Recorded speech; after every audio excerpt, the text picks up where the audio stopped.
Hello, welcome back. Today I'm going to be looking at the Watchdives WD0005B.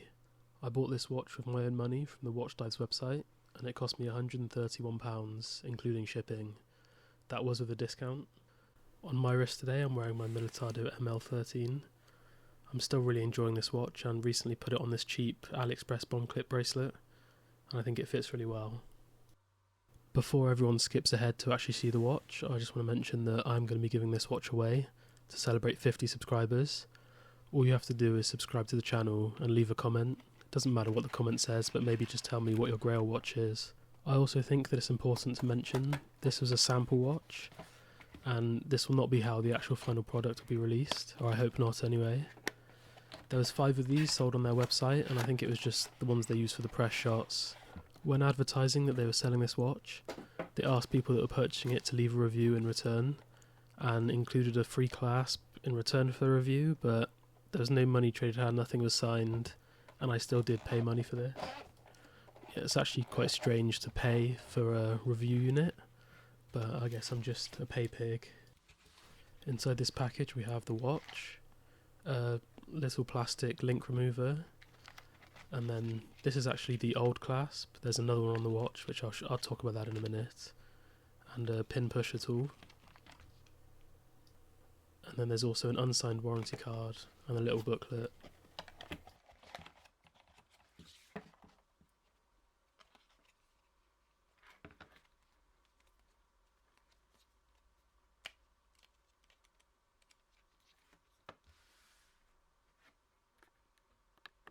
Here's the watch itself. It's packaged quite nicely. I'm not going to make you watch me suffer taking all this off. I'll do it off camera and come back.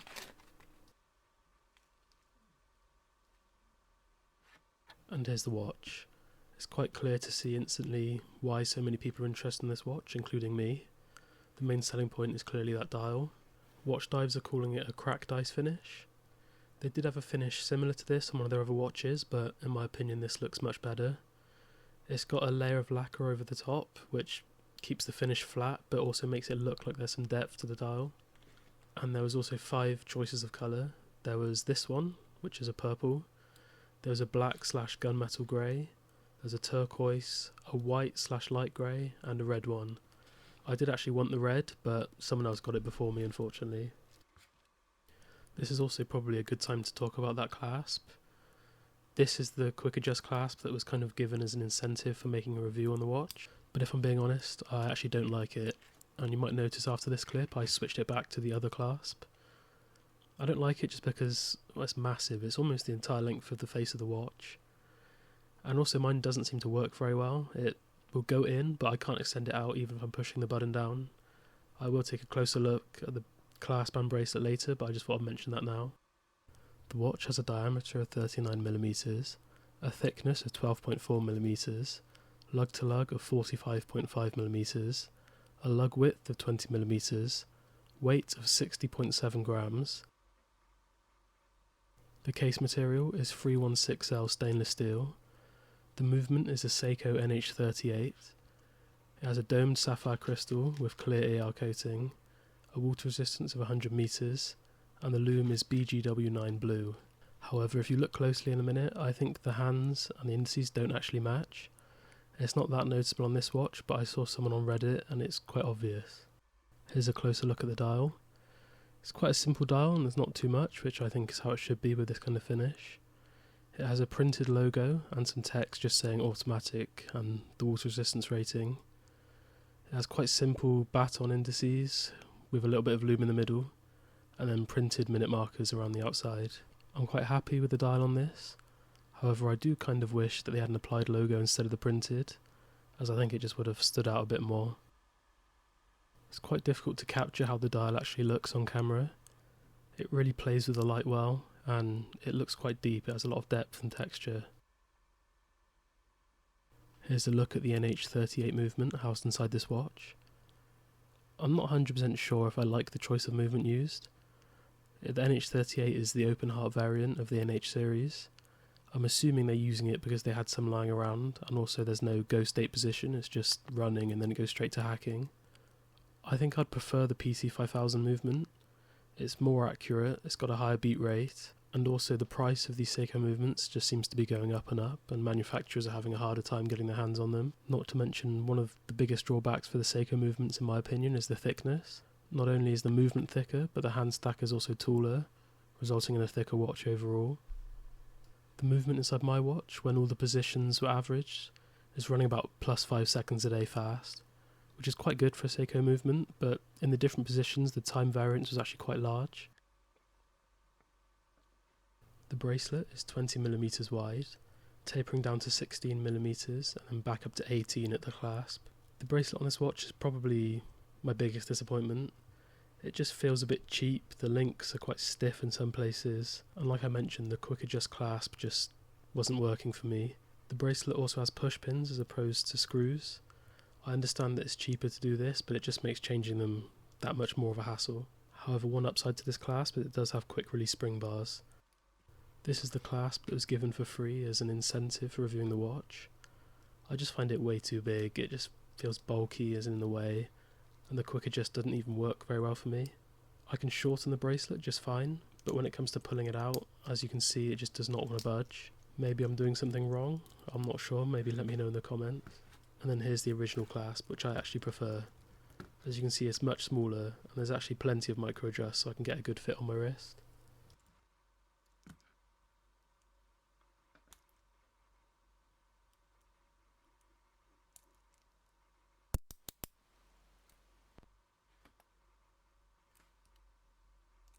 The hands on this watch are just simple baton style hands.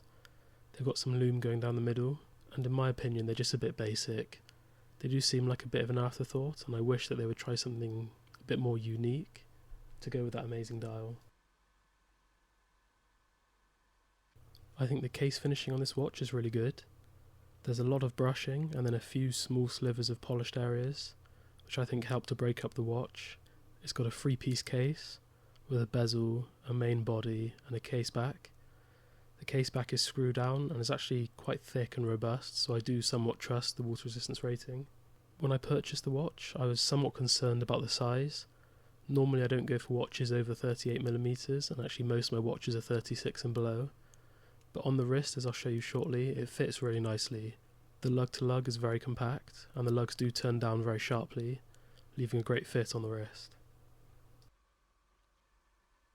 The case back is radially brushed, but beyond that there's not much to say about it. I'm imagining on the final release of this watch there'll actually be some text or some engravings, but on this they've just left it blank.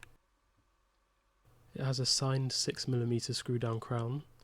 The crown action is good, and I mean it's a NH movement so they all feel nice to use.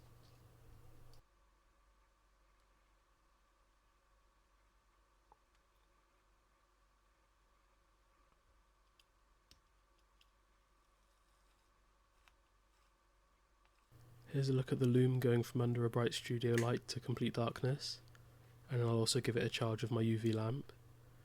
The lume's good, it's bright, and it seems to last a decent amount of time. I should also note that the lume does look a bit more blue on camera than it is in person. I'm not really a big lume guy, so I don't find this too interesting, but if you are, here you go.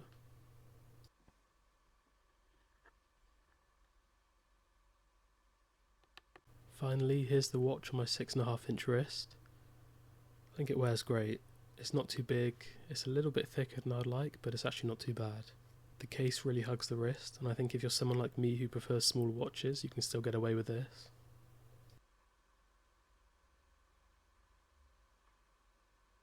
My closing thoughts on this watch are that I do like it. I think for the price I paid, it is good value for money. Obviously you're paying a premium for the dial, and the rest is a bit disappointing. Not that the rest of the watch is bad, I just don't think it lives up to the dial. The bracelet was quite a big letdown for me, so when I give this watch away I might include a free strap as well. And I also think that they need to fix that mismatched lume. I only touched on it briefly in this video because I actually found out only a couple of minutes ago when I was browsing Reddit. However, I'm quite hopeful that they will amend these changes. There's not much more for me to say about this watch, to be honest, other than to remember to enter the giveaway.